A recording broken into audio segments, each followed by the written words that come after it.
प्रिय विद्यार्थियों, आज हम विरह को अंग कबीरदास के जो रचना में हम दूसरा अंग पढ़ रहे हैं, इसमें उन दोहों को शामिल किया गया है जिसमें विरह की प्रधानता है। तो पहला दोहा देखिए। अंबर कूंजा कुरलिया गरज भरे सब ताल, जिन थे गोविंद बिछुटे तिनके कौन हवाल। असल में यह मैंने पहले भी बताया था कि कबीर के यहाँ दो प्रकार का रहस्यवाद है, भावात्मक और साधनात्मक। जहाँ तहाँ कबीर है वो दाम्पत्य प्रतीकों का प्रयोग करते हैं। आत्मा को वह एक प्रकार से मतलब पत्नी और परमात्मा को पति का रूप देते हैं, या इस संबंध को हम प्रेमी और प्रेमिका का संबंध भी कह सकते हैं।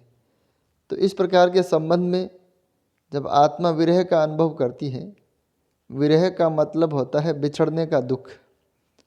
तो कबीर यहाँ इस प्रकार से वर्णन करते हैं कि जब तक आत्मा का परमात्मा से मिलन नहीं हो जाता तब विरह की अनुभूति होती है। इन सभी दोहों में एक बात आप यह भी ध्यान रख सकते हैं कि विरह की अनुभूति तभी होगी जब आपको यह ज्ञान हो जाएगा कि आत्मा का परमात्मा से मिलन निश्चित है और वह होना चाहिए। क्योंकि जब तक हम यह नहीं पहचानते कि आत्मा हमारी आत्मा है या हम कोई आत्मा है या इसका संबंध परमात्मा से है या इसका अंतिम लक्ष्य या परमात्मा है, तो इस प्रकार की बातों को हम जब तक नहीं पहचानते, अपने आप की पहचान हम नहीं करते और हम यह भी नहीं समझते कि ईश्वर हमारे भीतर मौजूद है और हम उस प्रकार से इसको प्राप्त कर सकते हैं, ये सब चीज़ें जब तक नहीं जानते तब तक विरह नहीं होता। विरह भी ज्ञान से ही उपजता है। जब व्यक्ति को अपने बारे में, आत्मा और परमात्मा के संबंध के बारे में ज्ञान हो जाता है तब विरह की उत्पत्ति होती है। तो मूल बात तो यही है। कबीर को विरह इसलिए है कि वो यह समझते हैं कि आत्मा को परमात्मा से मिलना होगा और इसी के कारण उनको विरह की अनुभूति होती है। वरना यह विरह अनुभूति वह सामान्य जन को नहीं होती, क्योंकि वह कोई बिछड़ने का अनुभव ही नहीं करता, दूर रहने का अनुभव उसे नहीं होता। दूर रहने का अनुभव उसे ही होगा जो यह समझता है कि ये दो पक्ष हैं और दोनों पक्षों का मिलना जरूरी है। तो इस प्रकार से विरह कबीर के यहाँ उपस्थित हैं। तो ये जो हम दोहे पढ़ेंगे इन सब विरह के दोहे हैं। तो अब इसमें अलग अलग बातें हैं। अब मेन बात मैंने आपको बता दी है, अब मैं फटाफट इन दोहों के अर्थ आपको बताऊंगा। विशेष में आप दोहा सीधे लिखिए, दोहा छंद है, कहीं कोई विशेष अलंकार आता है तो वो लिखिए। भाषा है वो सद्धूकड़ी है, और प्रतीक आदि के बारे में लिख सकते हैं, इनकी चर्चा हम करते रहते हैं। विशेष व्याख्या से ही निकल के आता है और विशेष में कुछ अलग बात होती नहीं है। भाषा छंद आदि मैंने आपको बता दी है, बाकी विशेष बातें वो भी व्याख्या में ही स्पष्ट हो जाती है। अंबर कुंजा कुरलिया गर्ज भरे सब ताल, जिन थे गोविंद बिछुटे तिनके कौन हवाल। कुर्जा एक पक्षी का नाम है। कुरलाने का मतलब है चीखना। जब कुर्जा पक्षी चित्कार करते हैं तब आकाश द्रवित होकर उनकी पुकार सुनकर, चित्कार सुनकर बादल वो बरसते हैं आकाश से।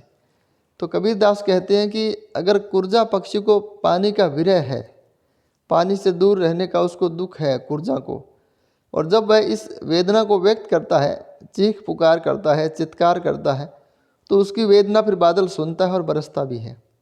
लेकिन कबीरदास कहते हैं कि जिनसे भगवान बिछड़ गए, जिनसे ईश्वर ही बिछड़ गए, उनका कौन हाल, उनकी उनकी उनकी फिर क्या हाल होंगे। यानी उनके लिए तो मिलना, कुर्जा है वो अपनी दुख है वो बादल से कह देता है और उसका दुख है वो दूर भी कर देता है बादल।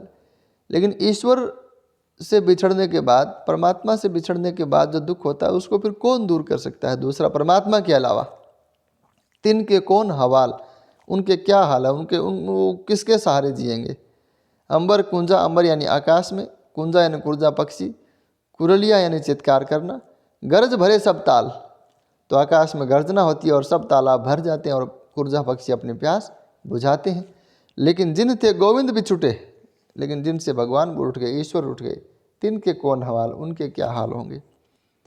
बांसुरी सुख न रैन सुख, ना सुख सुपने माही, कबीर बिछुटा राम स्यु, ना सुख धूप न छाए।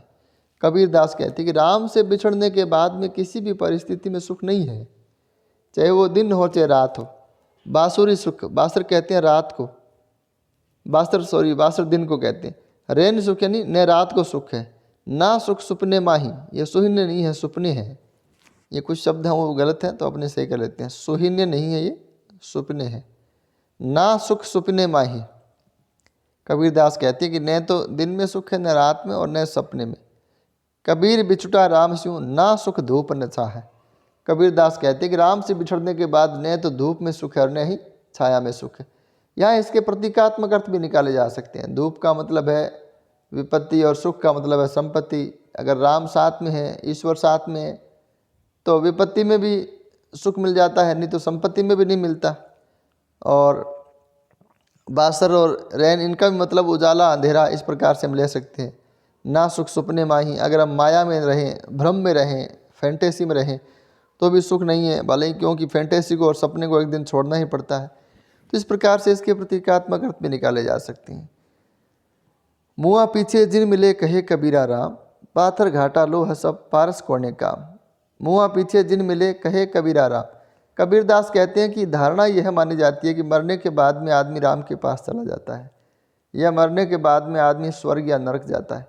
तो कबीरदास कहते हैं कि मुआ पीछे जिन मिले, मरने के बाद मत मिलना, कहे कबीरा राम। कबीरदास कहते हैं, हे राम, मरने के बाद मत मिलना, क्योंकि मरने के बाद वो जो मिलन है वो कोई काम का नहीं है।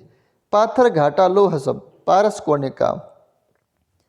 पारस भी एक पत्थर होता है, और असल में पारस एक प्रकार की पत्थर की प्रजाति है, और उसको जब लोहे के ऊपर रगड़ा जाता है तो लोहा सोने का हो जाता है। तो आप ऐसी कल्पना करिए कि एक आदमी को पत्थर का एक छोटा सा टुकड़ा मिला पारस का, और उसको लोहे का टुकड़ा मिला। उसको जैसे किसी व्यक्ति के पास लोहे का एक टुकड़ा है और अपने लोहे को लेकर जंगल में घूम रहा है, और जब किसी कोई पत्थर उसको मिलता है कि यह पारस है तो उससे रगड़ता है, लेकिन वह सोने का नहीं होता, क्योंकि वो पत्थर पारस था ही नहीं। इस प्रकार से वह रगड़ते रगड़ते लोहे को घिस घिस के बिल्कुल छोटा कर देता है, तब जाके पारस मिले तो भी क्या काम का है। आखिर में उसके पास जब पारस मिला तब उसके पास लोहे का टुकड़ा है वो घिस घिस के छोटा हो गया था। तो यही बात करें कि पाथर घाटा लोह सब, पाथर घाटा लोह सब, कि पत्थर के घिसते घिसते लोह वो घट गया है, तब पारस कोने काम। तो फिर पारस क्या काम का, जब लोहा ही नहीं रहा तब पारस क्या काम का। इसका मतलब यह है कि अवसर बीतने के बाद में अगर कोई वस्तु हमें मिलती है तो हमारे लिए उतने काम की नहीं होती।